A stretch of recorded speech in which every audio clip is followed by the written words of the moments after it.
सोमवार 11 नवंबर को दिल्ली के लाल किले के पास ट्रैफिक सिग्नल पर कार में ब्लास्ट हुआ। इस मामले में एक और बड़ा सनसनीखेज खुलासा हुआ। इस मामले में लगातार एक के बाद एक बड़े खुलासे हो रहे हैं। हर गुजरते दिन के साथ मामला और गंभीर नजर आ रहा है। 12 नवंबर रात तक ब्लास्ट में 2 कारों के शामिल होने की जानकारी थी। वहीं अब एक और नई और अहम जानकारी सामने आई है। दरअसल मामले में सुरक्षा एजेंसियों को अब एक और संदिग्ध कार की जानकारी मिली है। और इतना ही नहीं, चौंकाने वाला खुलासा तो ये हुआ है कि आतंकी 1 या 2 नहीं बल्कि देश को दहलाने के लिए सीरियल ब्लास्ट करने की तैयारी में थे। ये दहशतगर्द पूरे देश को दहशत की चपेट में ले लेना चाहते थे। ये सिर्फ मुंबई या दिल्ली नहीं बल्कि ये 4 शहरों को अपना निशाना बना रहे थे। देश 26/11 एक बार फिर दोहराने जा रहा था, लेकिन उसके पहले ही सुरक्षा एजेंसियों ने इनके मंसूबों पर पानी फेर दिया। इसके लिए आतंकियों ने एक दिन भी चुना था। वो दिन था बाबरी विध्वंस का।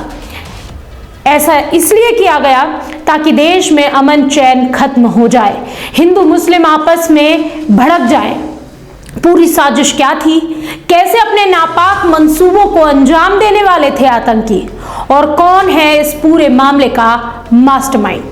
देखिए ये खास रिपोर्ट। नमस्कार, मेरा नाम है कनुप्रिया सत्तर और आप देख रहे हैं राष्ट्रीय जनभावना। दिल्ली के लाल किला इलाके में सोमवार 10 नवंबर की शाम को एक कार में बम विस्फोट हुआ। इस विस्फोट ने पूरी दिल्ली को दहला दिया। दिल्ली के साथ साथ पूरा देश भी दहशत में आ गया। मामले में जांच एजेंसियों को जानकारी मिली कि एक तीसरी कार भी है। इस कार की तलाश जारी है। बता दें, अब सुरक्षा एजेंसियां इस तीसरी लापता कार को ढूंढने में जुटी हुई है। इतना ही नहीं, 32 अन्य वाहनों की जानकारी भी पुलिस के हाथ लगी है, जिनके सहारे आतंकी बड़ी वारदात को अंजाम देना चाहते थे। पुलिस का मानना है कि ये सीरियल ब्लास्ट करने की प्लानिंग कर रहे थे, लेकिन लगातार चल रही धरपकड़ के चलते इस तरह आनन फानन में दिल्ली में इस ब्लास्ट को अंजाम दिया गया। इन 32 गाड़ियों को लेकर क्या प्लानिंग थी? पुलिस ने अब तक ये सुराग कैसे जुटाए हैं, ये हम आपको बता दें, लेकिन उसके पहले हम आपको देते हैं उस तीसरी कार से जुड़ी जानकारी जो i20 और इको स्पोर्ट के बाद सामने आई। 12 नवंबर की शाम तक एक तीसरी कार के बारे में खुलासा हुआ, जिसकी तलाश अभी पुलिस और सुरक्षा एजेंसियां कर रही है। सुरक्षा एजेंसियां इस तीसरी लापता कार को ढूंढने में जुटी हुई है। ऐसा मानना है कि इसका इस्तेमाल विस्फोटों को लेकर जाने या संदिग्धों को भगाने में किया गया होगा।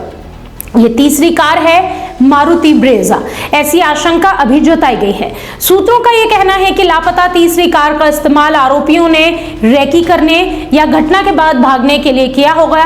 इस आशंका के चलते दिल्ली पुलिस और अन्य सुरक्षा एजेंसियां मारुति ब्रेजा का पता लगाने के लिए लगी हुई हैं। दिल्ली एनसीआर और आसपास के राज्यों में भी सघन तलाशी अभियान जारी है। इस खुलासे के बाद दिल्ली में सुरक्षा व्यवस्था को और कड़ा कर दिया गया और ये भी कह सकते हैं कि दिल्ली और आसपास के क्षेत्र हाई अलर्ट पर है। फरीदाबाद के खंदावली गांव से इको स्पोर्ट कार खेतों में खड़ी पाई गई थी। इको स्पोर्ट में विस्फोटक मिला। इस खबर से पूरे इलाके में सनसनी फैल गई। कार में विस्फोटक मिलने की सूचना पर आनन फानन NSA फॉरेंसिक टीम और भारी पुलिस फोर्स मौके पर पहुंच गया। आसपास बने घरों को खाली करा लिया गया, इलाके को सील कर दिया गया। मौके पर 400 से अधिक पुलिसकर्मियों की भारी तैनाती भी की गई। जहां ये कार पाई गई उसके पास फहीम नाम के एक शख्स का घर था। फहीम की ससुराल धोज गांव में है।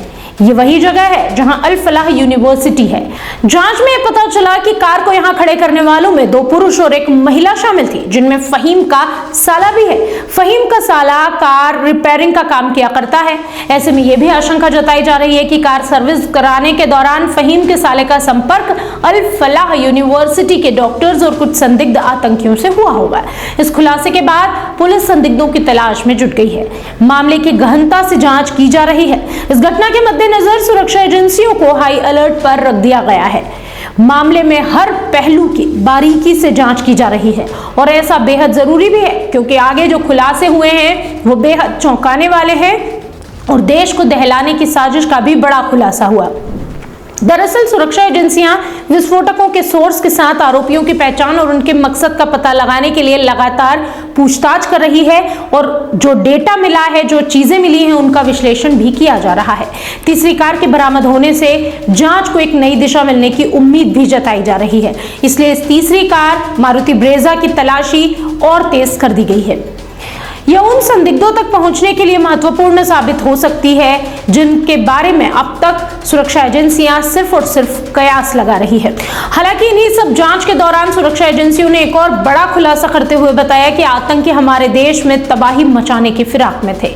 ये दहशतगर्द क्या दहशत फैलाने वाले थे, ये भी हम आपको इस रिपोर्ट में आगे बता देते हैं। जांच में यह बात सामने आई कि आरोपियों ने हमले में इस्तेमाल के लिए i20 और इको स्पोर्ट वाहन को मॉडिफाई करने का काम शुरू कर दिया था। जांच टीम अब इस बात की भी पड़ताल कर रही है कि क्या सिलसिलेवार विस्फोटों को अंजाम देने की व्यापक योजना के तहत इस तरह और भी वाहन तैयार किए जा रहे थे। यह अहम जानकारी है जो कि साझा की गई है सुरक्षा एजेंसियों द्वारा। उनके सूत्रों ने यह बताया कि 32 अन्य पुराने वाहनों को तैयार करने की, उन्हें मॉडिफाई करने की तैयारी चल रही थी, जिनमें विस्फोटक लगाए जा सकते थे। इससे यह तो साफ है कि आतंकी समूह बड़े पैमाने पर तबाही और आतंक मचाने की फिराक में थे।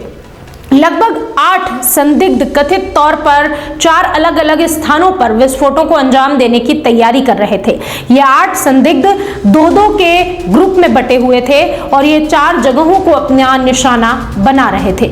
इनमें से हर संदिग्ध को एक चुने हुए शहर के लिए नियुक्त किया गया था। प्रारंभिक जांच से ये भी संकेत मिले हैं कि आरोपी समूह एक साथ हमलों के लिए कई इम्प्रोवाइज्ड एक्सप्लोसिव डिवाइस यानी कि IED लेकर जाने की भी योजना बना रहे थे। लाल किला विस्फोट के आरोपियों में अब तक डॉक्टर मुजम्मिल, डॉक्टर आदिल और उमर और शाहीन के नाम सामने आए हैं। इनकी क्या भूमिका है, किसने क्या काम किया है, इसकी भी गहनता से जांच की जा रही है। आरोपियों ने मिलकर लगभग 20 लाख रुपए नगद जुटाए थे। इस रकम को डॉक्टर उमर को सौंपा गया था। कथित तौर पर इस पैसे का इस्तेमाल गुरुग्राम, नूह और आसपास के इलाके से लगभग 3 लाख रुपए के 20 क्विंटल NPK उर्वरक की खरीद के लिए किया गया था।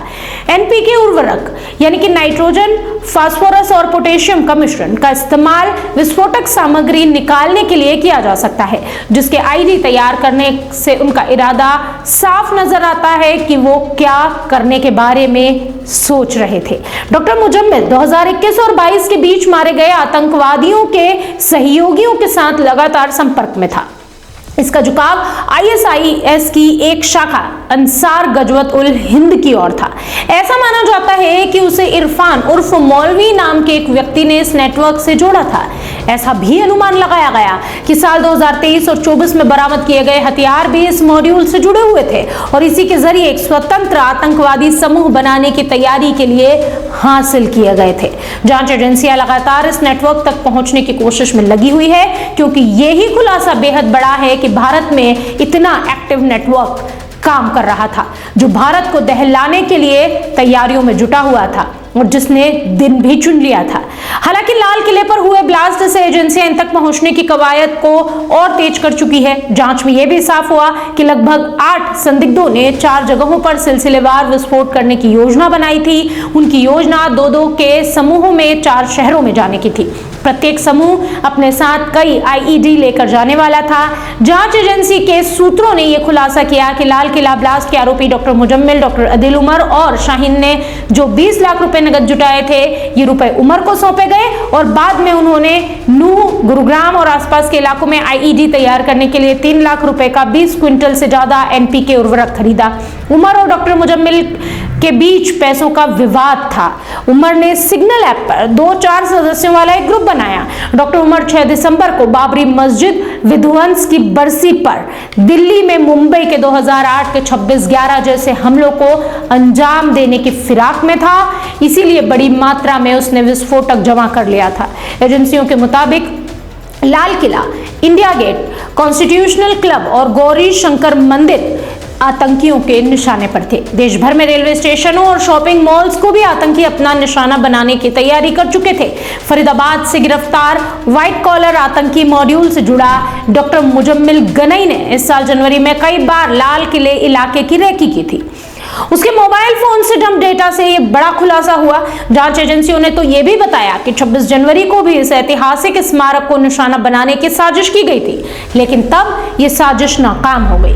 मुजम्मिल और उमर के तुर्की कनेक्शन का भी खुलासा हुआ। पुलिस के वरिष्ठ अधिकारी ने जानकारी दी है कि मुजम्मिल के मोबाइल फोन डेटा से पता चला कि जनवरी के पहले सप्ताह में वो लाल किला क्षेत्र और आसपास उसके बार वहां पहुंचा था। उसकी मौजूदगी वहां कई बार देखी गई। मुजम्मिल उमर के साथ यहां की सुरक्षा व्यवस्था और भीड़ का पैटर्न समझने के लिए वहां बार जा रहा था। उसके टावर लोकेशन और डेटा यहां की नजदीकी क्षेत्रों के सीसीटीवी फुटेज से भी इस बात की पुष्टि कर ली गई है। एजेंसियों ने बताया कि उमर और मुजम्मिल तुर्की गए थे और उनके पासपोर्ट से इस बात का खुलासा हुआ है। अब शक तो इस बात का भी है कि दोनों वहां किसी विदेशी हैंडलर से मिले थे या नहीं। बहरहाल इस मामले में तुर्की सरकार ने आतंकी गतिविधियों में शामिल होने से साफ इनकार किया है। हमारी जांच एजेंसियां, सुरक्षा एजेंसियां लगातार मामले की जांच में जुटी हुई है। गौर और गनीमत की बात तो यह है कि एक बार फिर से 26/11 जैसे हमले को रोक लिया गया। बहरहाल आगे आतंकियों की क्या प्लानिंग है, क्या साजिश है, इसके बारे में भी लगातार सुरक्षा एजेंसियां जांच करने की कोशिश कर रही है। इस मामले पर आपकी क्या राय है, कमेंट बॉक्स में हमें जरूर बताएं। खबर अच्छी लगी हो तो चैनल को लाइक और सब्सक्राइब जरूर करें।